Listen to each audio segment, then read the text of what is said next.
మిత్రులారా, నేను మిమ్మల్ని కోరేది ఒకటే, ఏమన్నా ఉంటే ఒకటే అడిగేవాడిని.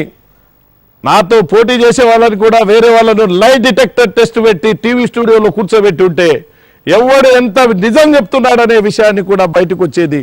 నాలో ఉన్నది గిరిజన, నేను పుట్టింది పెరిగింది చిన్న పల్లె నుంచి కాబట్టి వాడు మనసులో ఉన్నది మొత్తం రక్తం బొట్టు అణువణు బొట్టు చెప్తున్నది ఒకటే, ప్రజలకు ఎంత సేవ చేస్తే ఎంత పేరు తెచ్చుకుంటే లక్షలు కోట్లు మన వెంట రావు. ఎవడన్నా చనిపోతే లాస్ట్కు పోల్సింది ఆ కాటికి.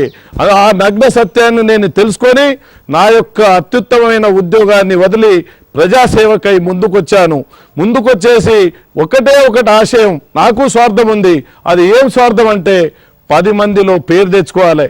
బాబాసాహెబ్ అంబేద్కర్ గారు అంత పేరు తెచ్చుకుంటే అందులో 1% అన్నా నేను పేరు తెచ్చుకోవాలనే ఒక చిన్ని ఆశతో ఈ ప్రయత్నం చేస్తూ ముందుకు వస్తున్నాను. కాబట్టి మీరు ఓటేయడం కాదు, మీకు తెలిసిన వాళ్ళకి, మీకు పరిచయం ఉన్న వాళ్ళకి అందరికీ నా గురించి చెప్పి నాకు ఖచ్చితంగా ఓటేసే విధంగా చేసి ఈ తెలుగుదేశం పార్టీని మళ్ళీ అధికారంలో తెచ్చే విధంగా చేసినట్లయితే నేను తప్పకుండా నేను చెప్పిన దాంట్లో తక్కువ చెప్పి ఎక్కువ చేయాలనే మనస్తత్వం కలిగిన వాడిని.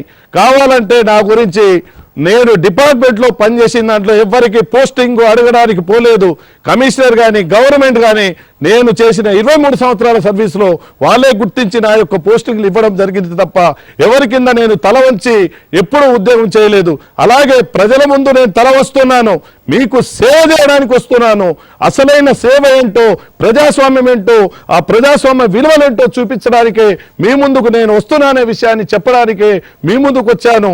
అందుకే మీకు తెలిసిన వాళ్లకు అందరికీ మెసేజ్ల రూపంలో చెప్పి నన్ను అత్యధిక మెజార్టీతో గెలిపిస్తే ఖచ్చితమైన ఒక పార్లమెంటరీగా పార్లమెంట్ అంటే ఏంటి, మహబూబాద్ వాణి అంటే ఏంటి, మహబూబాద్ వాణి పార్లమెంట్ ఢిల్లీలో మహబూబాద్ వాణి వినిపించే విధంగా ఈ మోహన్ లాల్ ప్రవర్తన ఉంటుందని, అలా లేనప్పుడు ఈ మోహన్ లాల్ రాజకీయాలే అవసరం లేదనే విషయాన్ని కూడా మరొకసారి తెలియజేస్తూ మీ అవకాశాన్ని మీరు ఇచ్చినందుకు మీ అందరికీ ధన్యవాదాలు తెలుపుతున్నాను.